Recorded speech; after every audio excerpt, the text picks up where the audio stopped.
जय श्री राम। यहाँ तक की रामायण कथा मैं कह चुकी हूँ। आगे की कथा इस प्रकार है। गुफा में तपस्विनी के दर्शन, वानरों का समुद्र तट पर आना, संपाति से भेंट और बातचीत। इतने में ही सबको अत्यंत प्यास लगी, जिससे सब अत्यंत ही व्याकुल हो गए, किंतु जल कहीं नहीं मिला। घने जंगल में सब बुला गए। हनुमान जी ने मन में अनुमान किया कि जल पिए बिना सब लोग मरना ही चाहते हैं।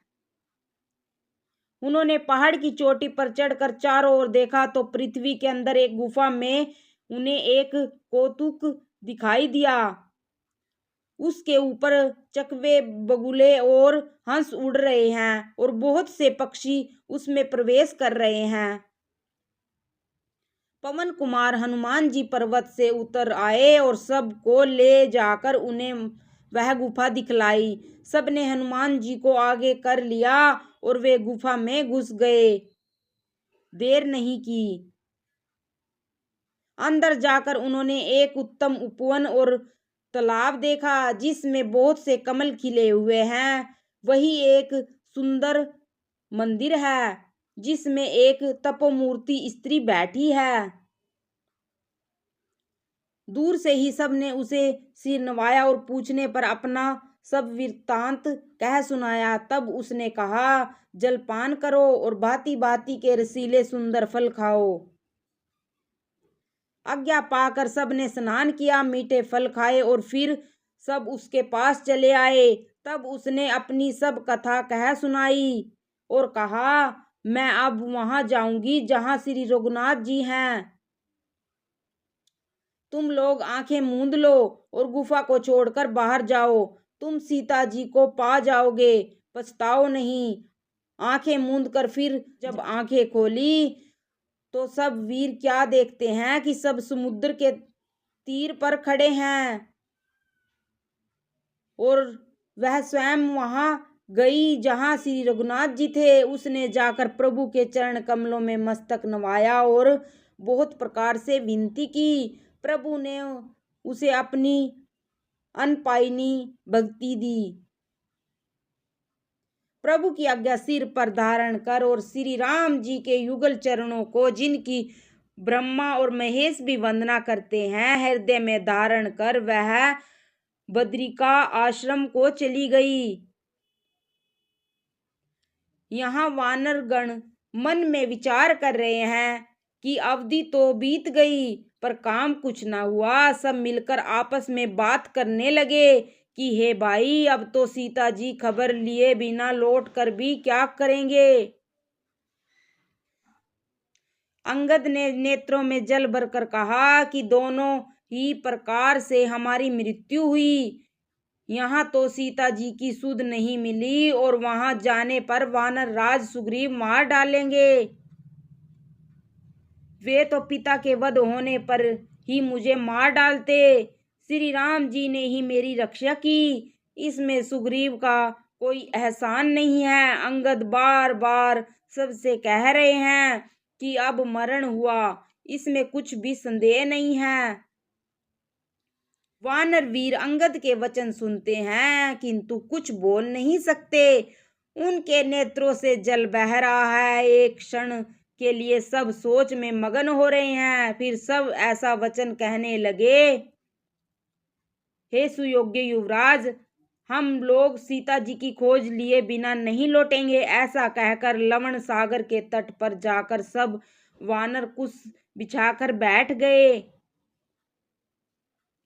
जामवान ने अंगद का दुख देखकर विशेष उपदेश की कथाएं कही। हे तात, श्री राम जी को मनुष्य न मानो, उन्हें निर्गुण ब्रह्म, अजयी और अजन्मा समझो। हम सब सेवक अत्यंत बड़भागी हैं जो निरंतर सवगुण ब्रह्म में प्रीति रखते हैं। देवता, पृथ्वी, गो और ब्राह्मणों के लिए प्रभु अपनी इच्छा से अवतार लेते हैं। वहां सवगुण उपासक भक्तगण सोलाक्या, समप्या, सारूप्या, सरिष्टि और सयुज्या सब प्रकार के मोक्षों को त्याग कर उनकी सेवा में साथ रहते हैं।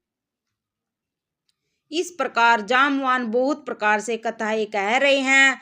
उनकी बातें पर्वत की कंधार में संपाति ने सुनी। बाहर निकलकर उसने बहुत से वानर देखे। जगदीश्वर ने मुझको घर बैठे बहुत सा आहार भेज दिया। आज इन सब को खा जाऊंगा। बहुत दिन बीत गए, भोजन के बिना मर रहा था। पेट भरकर भोजन कभी नहीं मिलता। आज विधाता ने एक ही बार में बहुत सा भोजन दे दिया। गिद्ध के वचन कानों से सुनते ही सब डर गए कि अब सचमुच मरना ही हो गया। यह हमने जान लिया। फिर उस गिद्ध को देखकर सब वानर उठ खड़े हुए। जामवान के मन में विशेष सोच हुआ। अंगद ने मन में विचार कर कहा, आहा, जटायु के समान धन्य कोई नहीं है। श्री राम जी के कार्य के लिए शरीर छोड़कर वह परम बड़भागी भगवान के परम धाम को चला गया। हर्ष और शोक से युक्त वाणी सुनकर वह पक्षी वानरों के पास आया। वानर डर गए।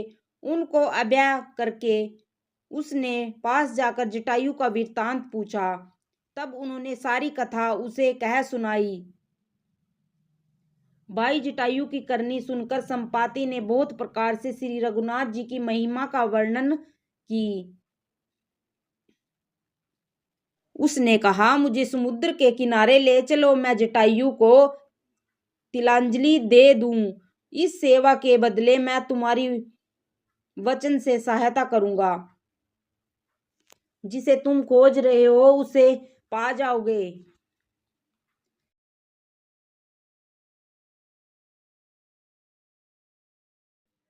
समुद्र के तीर पर छोटे भाई जटायु की क्रिया करके संपाति अपनी कथा कहने लगा। हे वीर वानरों, सुनो, हम दोनों भाई उड़ती जवानी में एक बार आकाश में उड़कर सूर्य के निकट चले गए।